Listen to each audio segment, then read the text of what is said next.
안녕하세요. 저는 17년간 부동산 투자를 해온 투자자이고 그동안 초소형 아파트만 다주택으로 매수를 해서 경제적 자유의 꿈을 이뤄 작년 파이어족이 된 골드곰 신명숙입니다. 현재 보유 중인 주택은 7채이고 7평짜리, 17평짜리, 21평짜리 도시형 생활주택을 각각 보유하고 있고, 또 송파구 가락동에 보유하고 있는 아파트도 18평이고, 그리고 광명 뉴타운에는 14평짜리 초소형 주택 한 채 보유하고 있고, 경북 구미시에 29평짜리 주택 한 채, 이렇게 해서 총 7채의 주택을 보유 중이고, 오늘 기준 KB 시세로 이 부동산 7채의 총 가격이 43억 5천만 원이에요. 순자산은 23억이에요. 제가 부동산에서 나오는 월세 소득이 110만 원이고요. 그리고 주식 배당금으로 매달 140에서 150만 원, 월 현금 흐름은 250에서 260만 원 정도 현재 발생하고 있습니다.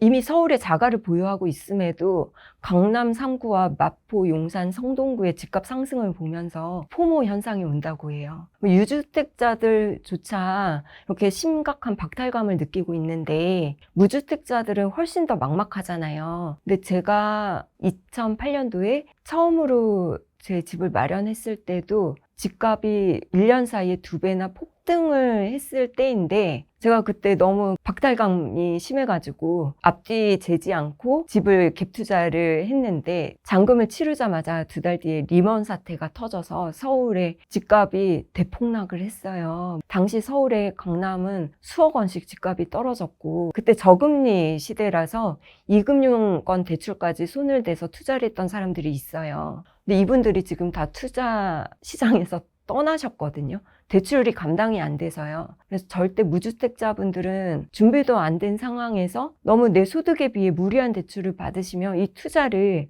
길게 이어나갈 수가 없어요. 저도 투자를 이어오면서 돈을 벌 수 있는 투자 타이밍이 굉장히 여러 차례 찾아왔어요. 그래서 그때마다 제가 투자를 했기 때문에 지금까지 수익을 거둘 수 있었거든요.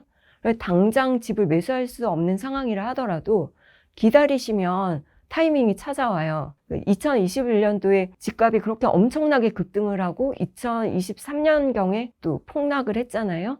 그리고 지금 2년이 지나서 또 폭등을 하고 있어요. 이 기간 동안 제가 2021년도에 제 순자산이 23억이었고 2023년도에 17억 원대로 떨어졌고, 올해 다시 23억으로 회복을 했어요. 이게 집값이 이 정도로 급등과 급락을 반복했다는 거예요. 종잣돈을 열심히 저축하면서 기다리시면 반드시 투자할 타이밍이 오더라고요. 급등하는 신축 아파트, 핵심지 아파트 말고 조금 눈을 낮추면 아직도 시세를 회복하지 못한 구축 아파트들, 소형 아파트들도 많아요. 제 주변에는 13평짜리 아파트에서 신혼을 시작해서 돈을 불려나간 사람도 있고, 돈이 없다면 13평, 18평, 20평 이런 소형 아파트 자가로 작게 시작해서 차근차근 불려나가는 것도 좋다고 생각합니다.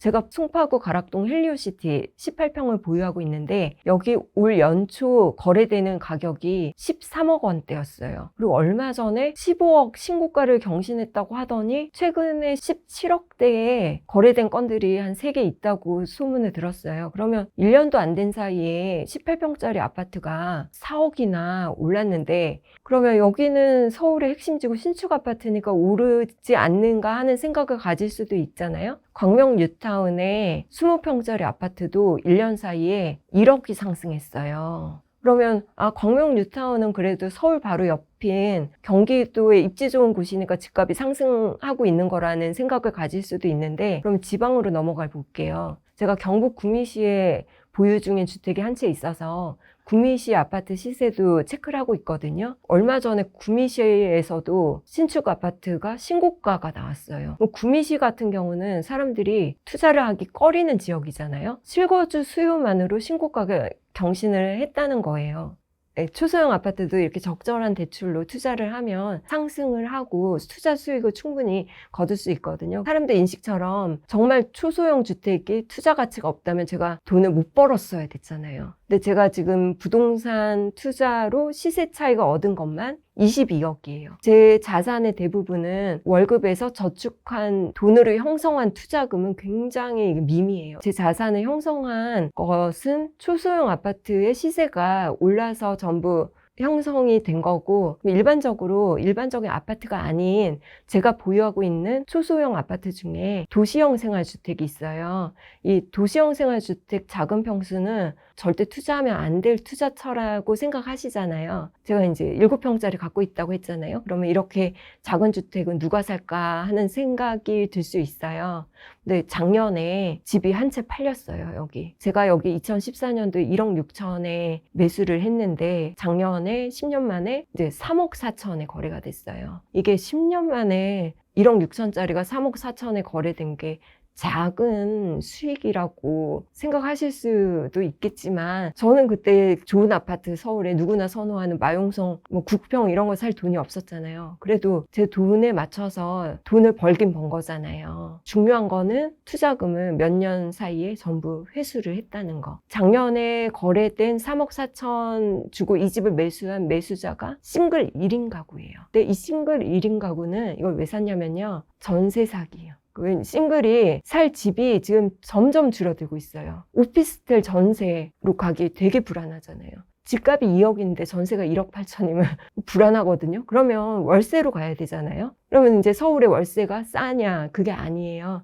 이 7평짜리 도시형 생활주택 월세가 90만 원이에요. 대출을 받아서 대출이자를 내는 게 월세 내는 것보다 낫거든요. 그래서 이런 1인 가구는 이게 집값 상승률을 포기하더라도 본인의 안정적인 주거 환경 때문에 이런 집을 매수하는 거예요. 월세 이제 시대가 원룸도 100만 원은 도래했거든요. 그러니까 내가 이 월세 내고 사느니 나 그냥 이자 내고 내 집 마음대로 내가 마음대로 못 받고 살 수 있는 집 내가 살래. 이런 수요가 있거든요.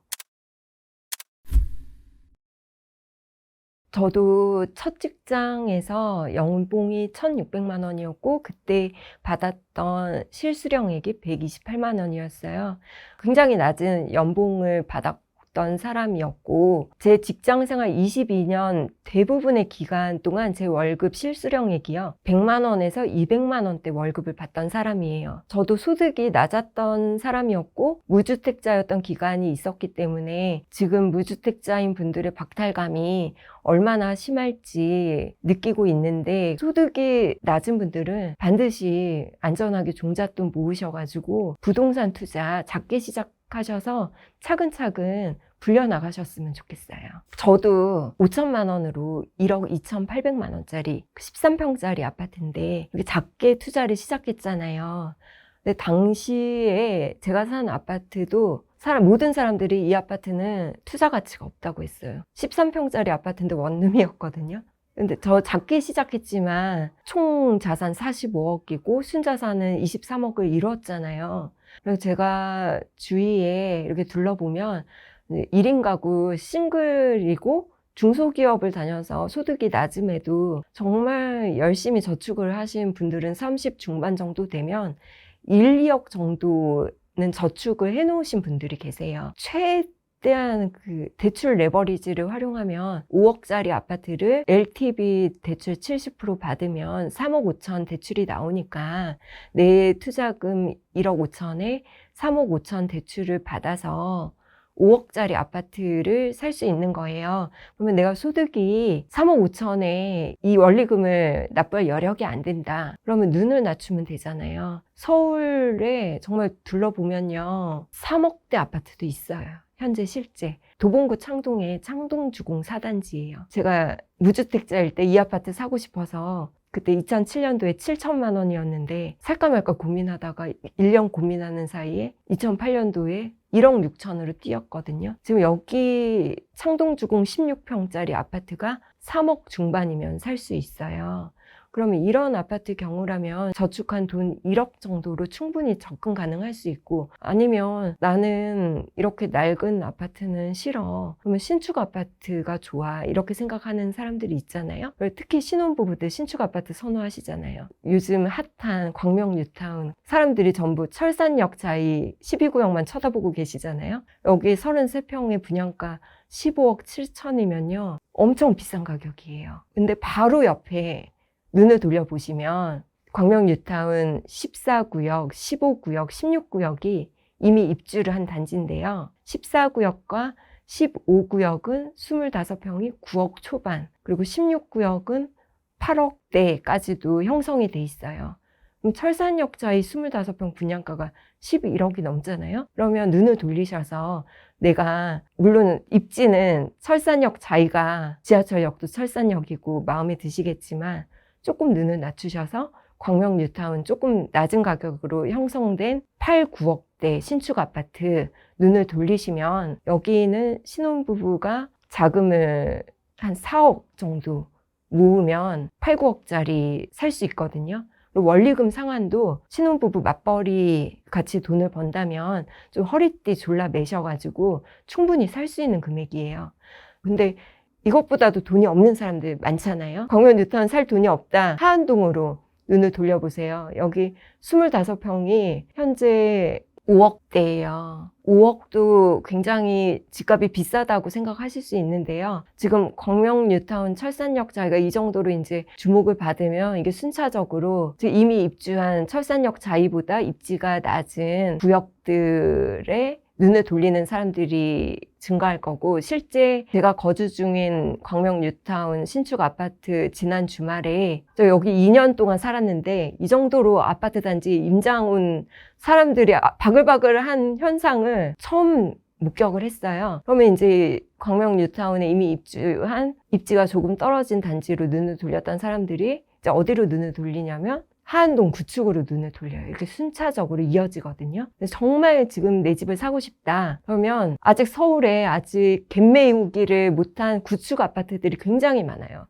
도봉구에도 굉장히 많이 있고요. 하안동에도 있고, 이런 단지들로 눈을 돌리셔야 돼요. 소형 아파트 아니면 꼭 뭐 강남 상구에 이런 비싼 아파트 아니라도 3억대, 5억대 이런 싼 아파트라도 이 투자 경험을 한다는 것 자체가 더 성공적인 투자로 이어갈 수 있게 하는 징검다리가 돼요. 이거는 제가 경험해 보니까 맞더라고요. 제 주변에 지금 30억, 40억대의 자산을 일구신 분들, 처음부터 돈 많이 벌어서 30억, 40억짜리 산 거 아니에요. 제 주변도 다 처음에 신혼생활을 원룸에서, 신혼생활을 그것도 아파트 원룸도 아니고요. 빌라 원룸에서 시작하셔가지고 지금 강남 아파트 소유하고 계신 분도 계시고요. 그 첫 투자로 인해서. 첫 투자로 물론 돈을 못 벌 수도 있어요. 저도 솔직히 첫 투자 이거 제가 투자한 기간에 비하면 실패한 투자거든요. 그리고 7평짜리 도시형 생활주택도 실패한 투자잖아요. 그때 그 돈으로 다른 거 샀으면 더 벌었는데. 근데 이게 수익률로 따질 수 있는 게 아니라, 이 수익률이 낮을지라도 이 첫 번째, 두 번째 투자로 인해서 그 다음 투자, 정말 투자 가치 높은 아파트를 투자할 수 있는 경험을 배운 거예요. 실행을 하셔야 돼요. 실행을 하면 이제 부동산 보는 시야가 확 달라지고 경험이 쌓이다 보면 좋은 타이밍을 잡을 수 있죠, 내가. 이런 경험이 안 쌓이잖아요. 좋은 타이밍이 와도 그 타이밍이 돈 벌 타이밍인지 아닌지 구분할 수 있는 눈이 없어요. 돈 어떻게 하면 내가 벌 수 있을지 열심히 공부하시고 실행을 하세요. 그래서 부자가 되셨으면 좋겠어요.